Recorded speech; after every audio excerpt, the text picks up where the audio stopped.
శివాయ గురువే నమః. శ్రీ గురుభ్యో నమః. ఈరోజు పంచాంగము మే 3వ తేదీ 2024 క్రోధినామ సంవత్సరము, ఉత్తరాయణము, వసంత ఋతువు, చైత్రమాసము, బహుళ దశమి, శుక్రవారం రాత్రి 8 గంటల 30 నిమిషాల వరకు, నక్షత్రం శతభిష నక్షత్రము రాత్రి 9 గంటల 36 నిమిషాల వరకు, తదుపరి పూర్వభాద్ర నక్షత్రము, రాహుకాలము ఉదయం 10 గంటల 30 నిమిషాల నుండి 12 గంటల వరకు, గుళికాకాలము ఉదయం 7 గంటల 30 నిమిషాల నుండి 9 గంటల వరకు, యమగండ కాలము మధ్యాహ్నం 3 గంటల నుండి 4 గంటల 30 నిమిషాల వరకు, వర్జము ఉదయం 5 గంటల 52 నిమిషాల నుండి 7 గంటల 21 నిమిషాల వరకు, మరలా తెల్లవారుజామున 3 గంటల 32 నిమిషాల నుండి 5 గంటల 1 నిమిషాల వరకు వర్జం ఉన్నది. అలాగే దుర్ముహూర్తం చూసుకున్నట్లయితే ఉదయం 8 గంటల 9 నిమిషాల నుండి 8 గంటల 59 నిమిషాల వరకు, మరలా మధ్యాహ్నం 12 గంటల 22 నిమిషాల నుండి 1 గంట 13 నిమిషాల వరకు దుర్ముహూర్తం ఉన్నది. అలాగే అమృత గడియలు చూసుకున్నట్లయితే ఈరోజు మధ్యాహ్నము 2 గంటల 51 నిమిషాల నుండి 4 గంటల 20 నిమిషాల వరకు అమృత గడియలు ఉన్నాయి. ఈరోజు రాశి ఫలితాలు చూసుకున్నట్లయితే మేషాది మీనరాశుల వారందరికీ కూడా మిశ్రమ ఫలితాలు సూచిస్తూ ఉన్నాయి. ఎందుకు అంటే గ్రహ సంపత్తి ప్రకారము అంతా ఉన్నప్పటికీ ఏదో ఒక వెలితి వలన లేదా ఏదో ఒక అంటే మానసికంగా కొంచెం ఇబ్బంది పడడం వల్ల కానీ లేదా శారీరకంగా ఇబ్బంది పడడం వల్ల కానీ కొన్ని ఇబ్బందులు కలిగేటువంటి సూచన కనబడుతుంది.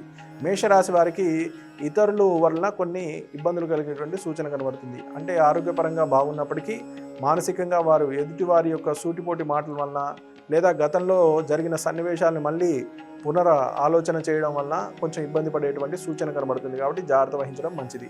అలాగే వృషభ రాశి వారిని చూసుకున్నట్లయితే గతంలో నష్టపోయినటువంటి వాటి గురించి మరలా మననం చేసుకోవడం వల్ల కొంచెం ఇప్పుడు ఉన్న అవకాశాన్ని సద్వినియోగం చేసుకోలేక ద్రవ్యపరంగా అంటే డబ్బు పరంగా నష్టపోయేటువంటి సూచన కనబడుతుంది. కాబట్టి గతాన్ని వదిలి ప్రస్తుతంలో ఉండడం మంచిది.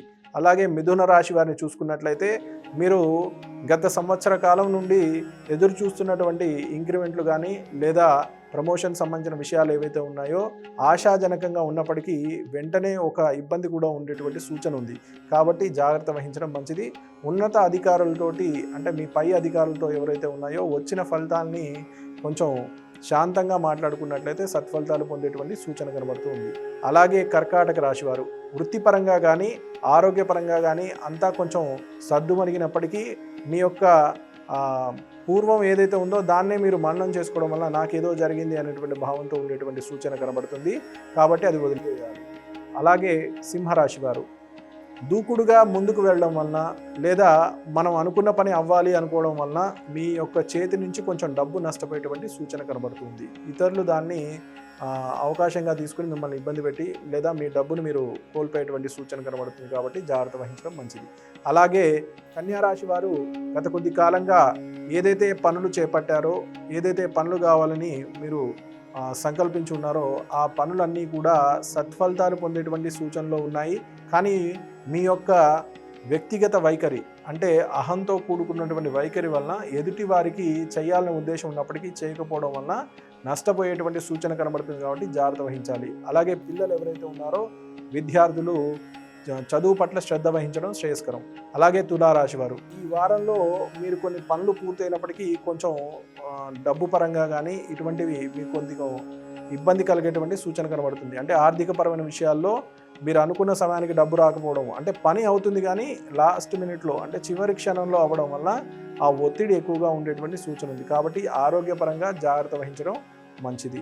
అలాగే వృశ్చిక రాశి వారు మీరు గత కొద్ది కాలంగా ఏదైతే పనులు చేస్తూ ఉన్నారో అంటే భూమికి సంబంధించిన వ్యవహారాలు అంటే మధ్యవర్తిత్వం అనుకోండి లేదా కుటుంబంలో జరిగేటువంటి కొన్ని సన్నివేశాల వలన మాటలు లేకపోవడం అలాంటి వాటి ఏవైతే ఉన్నాయో అవన్నీ కూడా సత్ఫలితాలు పొందేటువంటి సూచన కనబడుతుంది. కాబట్టి జాగ్రత్త వహించడం మంచిది. జాగ్రత్తగా మాట్లాడాలి. అలాగే ధనస్సు రాశి వారు గత కొద్ది కాలంగా మీరు ఏవైతే పనులు చేస్తూ ఉన్నారో అవన్నీ కూడా సత్ఫలితాలు పొందేటువంటి సూచన కనబడుతుంది. కాబట్టి జాగ్రత్తగా అవన్నీ కూడా పూర్తి చేయాలి. అలాగే పని ఒత్తిడి తగ్గించుకోవడం శ్రేయస్కరం. ఎందుకు పని ఒత్తిడి అని చెప్తున్నాను అంటే ప్రతి ఒక్క పని కూడా నేనే చేయాలి అన్నీ నా ద్వారానే అవ్వాలి అనేటువంటి ధోరణి వల్ల మీ యొక్క శరీరం ఇబ్బంది పడితే మీరు కొంచెం నష్టపోయేటువంటి సూచన కనబడుతుంది. కాబట్టి మీకు ఇది సూచన చేయడం జరుగుతుంది. అలాగే మకర రాశి వారు మీ యొక్క మనోధైర్యం వలన గత కొద్ది కాలంగా ఇబ్బందులు పడుతున్నటువంటి ఏవైతే ఉన్నాయో అవన్నీ కూడా మీరు పూర్తి చేయగలుగుతారు. అలాగే సత్ఫలితాలు పొందుతారు. కాబట్టి జాగ్రత్తగా పనులన్నీ కూడా పూర్తి చేయాలి. కుంభరాశి వారు మీ యొక్క వృత్తిపరంగా కానీ లేదు వ్యాపార పరంగా కానీ నిర్ణయాలు ఏవైతే ఉన్నాయో మీ పెద్దలతో కానీ లేదా మీ సన్నిహిత వర్గంతో కానీ చర్చించి ముందుకు వెళ్ళినట్లయితే సత్ఫలితాలు పొందేటువంటి సూచన కనబడుతూ ఉంది. అలాగే మీనరాశి వారు ఆరోగ్యపరమైన విషయాల్లో ఈరోజు జాగ్రత్త వహించడం అవసరము. ఎందుకంటే మీరు తీసుకునేటువంటి నిర్ణయాలు కొన్ని ఇబ్బంది కలిగేటువంటి సూచన కనబడుతుంది కాబట్టి జాగ్రత్త వహించాలి. అలాగే డబ్బు పరంగా కూడా తెలియకుండా నష్టపోయేటువంటి సూచన కనబడుతుంది. కాబట్టి డబ్బు ఇచ్చిన వెంటనే రాతపూర్వకంగా ఉన్నట్లయితేనే ముందుకు వెళ్ళడం శ్రేయస్కరము. కాబట్టి జాగ్రత్త వహించాలి.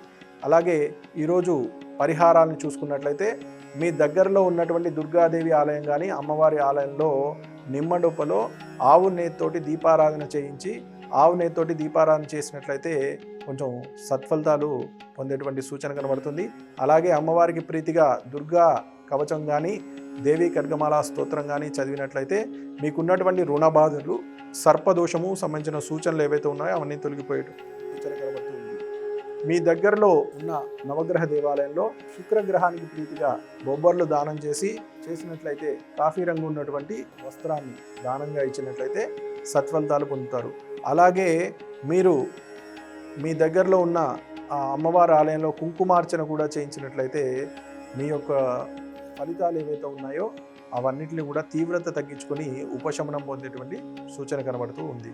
కాబట్టి నా పరిజ్ఞానం మేరకు ఈరోజు పంచాంగాన్ని మీకు చెప్పడం జరిగింది. శుభం భూయాత్.